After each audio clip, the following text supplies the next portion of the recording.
ఉగ్రం వీరం మహావిష్ణుం జ్వలంతం సర్వతోముఖం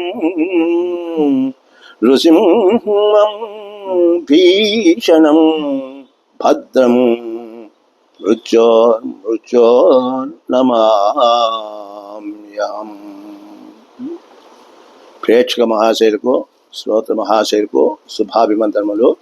మనము ఈ ఎపిసోడ్ నందు శ్రావణ మాసములో పౌర్ణమి నాడు వచ్చేటువంటి పండుగల గురించి మనము తెలుసుకుందాము. ఇది ఈ సంవత్సరము ఈ నెలలో 9/8/2025 తేదీలు శనివారం నాడు ఈ శ్రావణ శుద్ధ పౌర్ణమి జరుగుతుందన్నమాట. దీన్నే జంధ్యాల పండుగ అని అంటారు, ఉపాకర్మ అంటారు, రాఖీ పౌర్ణమి అని కూడా అంటారు అన్నమాట. అంతేకాకుండా హయగ్రీవ జయంతి కూడా ఈరోజు అన్నమాట. ఇక్కడ ఎవరైతే జంధ్యాలు ధరిస్తారో వారందరూ కూడా నూతన యజ్ఞోపవీతాలను నదుల వద్ద లేదా చెరువుల వద్ద, బావుల వద్ద, లేదు ఇండ్ల వద్ద అయినా కూడా ఈ యొక్క నూతన యజ్ఞోపవీతాలు ధరిస్తారు. పాత యజ్ఞోపవీతాలన్నీ కూడా విసర్జించేసేస్తారన్నమాట. ఇక్కడ ఈ విధంగా కొత్త జంధ్యాలు వేసుకొని పాత జంధ్యాలు తీస్తారు కాబట్టి దీనికి జంధ్యాల పండుగ అనేటువంటి పేరు నామకరణం జరిగిందనమాట. ఉపనయనమైన వారికి, కొత్తగా ఉపనయనమైన వారికి ఉపాకర్మ కూడా చేస్తారు. మరి ఈ రోజునే రాఖీ పండుగ కూడా జరుగుతుందన్నమాట. దీన్నే రక్షాబంధనము అని కూడా అంటారు.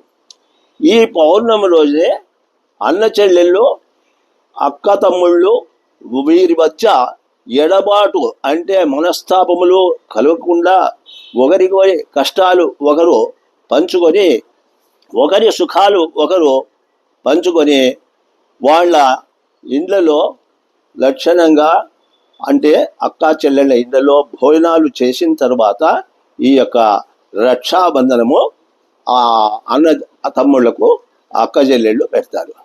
పెద్దవాళ్ళు వాళ్ళ యొక్క ఆశీర్వాదాలను తీసుకుంటారు. భోజనం అయిన తర్వాత ఈ యొక్క రక్షాబంధనాన్ని చేసిన తర్వాత పిల్లలు పెద్దవాళ్ళ యొక్క ఆశీర్వాదాలను పొందుతారు. దీనివల్ల ఏమయ్యా అంటే అన్నా చెల్లెళ్ళు, అక్కా తమ్ముళ్ళు అనురాగానికి ప్రతీకమైనటువంటిది ఈ యొక్క రక్షాబంధనం అనేటువంటిది. ఒకప్పుడు ఇది ఉత్తర భారతదేశంలోనే ఉండేది. ప్రస్తుతం ఇప్పుడు మొత్తం భారతదేశమంతా కూడా ఈ యొక్క రాఖీ పండుగను పెద్దగా చేసుకుంటూ ఉన్నారనమాట. ఇంతో ముందు ఈ యజ్ఞోపవీతాలు ధరించడం అనేది కేవలము ద్విజులు మాత్రమే చేసుకుంటున్నారు. ఇప్పుడు అందరూ తెలుసుకొని ప్రతి వాళ్ళు కూడా ఈ జంధ్యాలు ఎవరైతే ధరిస్తారో వాళ్ళందరూ కూడా ఈ యొక్క జంధ్యాలు కూడా కొత్తవి వేసుకొని పాతవి తీసేస్తున్నారు. దీనివల్ల వాళ్ళు జీవితంలో సుఖ సంతోషాలు అనుభవిస్తున్నారు. ఓం స్వస్తి.